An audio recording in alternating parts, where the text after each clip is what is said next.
Hello everyone, তোমাদের অনেকের request ছিল সিলভার কালেকশনের জন্য। তো ধীরা সিলভার শাইন এই পেজ থেকে আজকে আমরা সিলভারের নতুন কালেকশন তোমার সাথে শেয়ার করবো প্রতিদিনই। তোমরা এখানে অনলাইনেও বুকিং করতে পারো, আমাদের স্টোরও ভিজিট করতে পারো। আজকের কালেকশন গুলো তাহলে দেখিয়ে দাও। আজকেই আমরা সিলভার শাইন পেজ থেকে প্রথম কালেকশন তোমাদের শেয়ার করছি। আশা করি গোল্ডেও যেরকম ভালোবাসা দিয়েছো, সিলভারে যা কালেকশন দেখাবো এক ফোঁটাও তোমরা নিরাশ হবে না।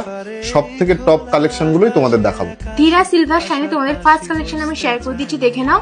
এই টপসটা, এটার প্রাইস কিন্তু চলে আসছে মাত্র 599 এ। সেটা দেখে নাও, এটা কিন্তু তোমরা পেয়ে যাচ্ছ মাত্র 649 এ। এটা দেখে নাও, এটা তোমরা পেয়ে যাচ্ছ মাত্র 649 এ। এটা দেখে নাও, এটা তোমরা পেয়ে যাচ্ছ